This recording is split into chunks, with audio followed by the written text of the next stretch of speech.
ತಿಪ್ಪಣ್ಣಪ್ಪ ಕಮಕನೂರ ಅವರಿಗೆ ಒಲಿದ ಅದೃಷ್ಟ. Hat trick MLC ಯೋಗ ಹೈಕಮಾಂಡ್ನಿಂದ ಕಮನೂರ ಅವರಿಗೆ ಬರ್ತ್ಡೇ ಗಿಫ್ಟ್. ಜೂನ್ 6ರಂದು ವಿಧಾನ ಪರಿಷತ್ ಸದಸ್ಯ ತಿಪ್ಪಣ್ಣಪ್ಪ ಕಮಕನೂರ ಅವರ ಜನ್ಮದಿನಾಚರಣೆ. ಎಐಸಿಸಿ ಅಧ್ಯಕ್ಷ ಡಾ ಮಲ್ಲಿಕಾರ್ಜುನ್ ಖರ್ಗೆ ಅವರು ತಿಪ್ಪಣ್ಣಪ್ಪ ಕಮಕನೂರ ಅವರಿಗೆ ಬರ್ತ್ಡೇಗೆ ಗಿಫ್ಟ್ ಕೊಟ್ಟಂತಾಗಿದೆ ಎನ್ನುವಂತಹ ಮಾತು ಕಾಂಗ್ರೆಸ್ ಪಾಳೆಯದಲ್ಲಿ ಭಾರಿಯಾಗಿ ಕೇಳಿಬರ್ತಾ ಇದೆ.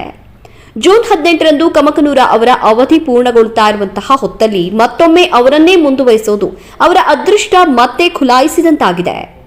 ಎಂಎಲ್ಸಿ ತಿಪ್ಪಣ್ಣಪ್ಪ ಕಮಕನೂರ ಅವರು ಅಧಿವೇಶನದಲ್ಲಿ ಪಕ್ಕಾ ಉತ್ತರ ಕರ್ನಾಟಕ ಶೈಲಿಯಲ್ಲಿ ಪ್ರಶ್ನೆಗಳನ್ನ ಪ್ರಸ್ತಾಪವಾದಾಗ ಉತ್ತರ ಕರ್ನಾಟಕ ಶೈಲಿಯಲ್ಲಿ ಮಾತು ಆರಂಭಿಸುವ ಮೂಲಕ ತಿಳಿಹಾಸ್ಯ ನೇರ ನುಡಿಗಳನ್ನ ಆಡೋದು ಅವರ ಮತ್ತೊಂದು ವಿಶೇಷತೆ.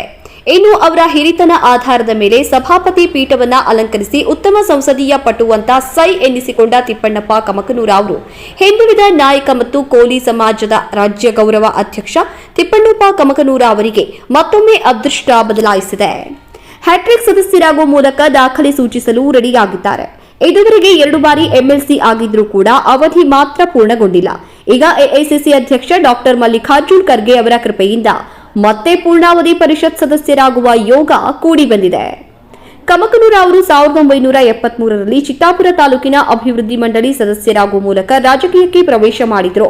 ಪಿಎಲ್ಡಿ ಬ್ಯಾಂಕ್ ಅಧ್ಯಕ್ಷರಾಗಿ, ಹಿಂದುಳಿದ ವರ್ಗಗಳ ಶಾಶ್ವತ ಆಯೋಗದ ಸದಸ್ಯರಾಗಿ, ಡಿಸಿಸಿ ಬ್ಯಾಂಕ್ ನಿರ್ದೇಶಕರಾಗಿ, ಕೆಕೆಆರ್ಡಿಬಿ ಸದಸ್ಯರಾಗಿ, ಕಾಂಗ್ರೆಸ್ ಪಕ್ಷದ ಒಬಿಸಿ ಘಟಕದ ಕಲಬುರಗಿ ಜಿಲ್ಲಾ ಅಧ್ಯಕ್ಷರಾಗಿ ಹೀಗೆ ಅನೇಕ ಜವಾಬ್ದಾರಿಗಳನ್ನು ಸಮರ್ಥವಾಗಿ ನಿಭಾಯಿಸುವ ಮೂಲಕ ತಿಪ್ಪಣ್ಣಪ್ಪ ಕಮಕನೂರ ಅವರು ಸೈ ಎನಿಸಿಕೊಂಡಿದ್ದಾರೆ. ನೇರವಾಗಿ ಮಾತನಾಡುವ ವ್ಯಕ್ತಿ ಯಾರಾದರೂ ಇದ್ರೆ ಅದು ತಿಪ್ಪಣ್ಣಪ್ಪ ಕಮಕನೂರ ಅವರು ಮಾತ್ರ.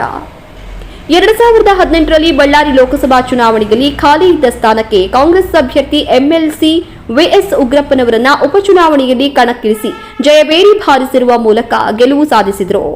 ಆಗ ಖಾಲಿ ಉಳಿದಿದ್ದಂತಹ ಉಗ್ರಪ್ಪ ಅವರ ಸ್ಥಾನಕ್ಕೆ ಹಿಂದುಳಿದ ವರ್ಗಗಳ ಹಿರಿಯ ನಾಯಕರು ಹಾಗೂ ಕೋಲಿ ಸಮಾಜದ ಹಿರಿಯ ನಾಯಕ ಶ್ರೀ ತಿಪ್ಪಣ್ಣಪ್ಪ ಕಮಕನೂರ ಅವರಿಗೆ 1 ವರ್ಷದ ಅವಧಿಗೆ ನಾಮನಿರ್ದೇಶನ ಮಾಡಲಾಯಿತು.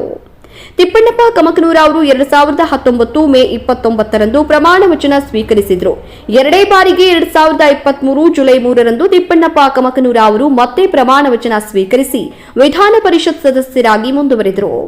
ತಿಪ್ಪಣ್ಣಪ್ಪ ಕಮಕನೂರ ಅವರು 3 ವರ್ಷದ ಅವಧಿಗೆ ಎಂಎಲ್ಸಿ ಸದಸ್ಯರಾಗಿದ್ದರೂ ಪೂರ್ಣಾವಧಿಯಾಗಿರಲಿಲ್ಲ. ಈಗ ಮತ್ತೆ 3ನೇ ಬಾರಿಗೆ 6 ವರ್ಷಗಳ ಪೂರ್ಣಾವಧಿಗೆ ತಿಪ್ಪಣ್ಣಪ್ಪ ಕಮಕನೂರ ಅವರಿಗೆ ಅಧಿಕಾರ ಸಿಕ್ಕಿದೆ.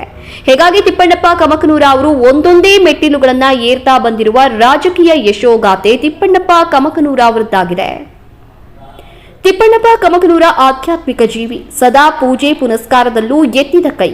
ಮಂತ್ರಾಲಯದ ಗುರು ರಾಘವೇಂದ್ರ ಸ್ವಾಮೀಜಿಗಳ ಆರಾಧಕರಾಗಿದ್ದಷ್ಟೇ ಯಾನಗುಂದಿ ಮಾತಾ ಮಾಣಿಕೇಶ್ವರಿ ಮತ್ತು ಮುಗಳಖೋಡ ಸಿದ್ದಪ್ಪ ಮಹಾರಾಜರ ಪರಮ ಭಕ್ತರು ಕೂಡ.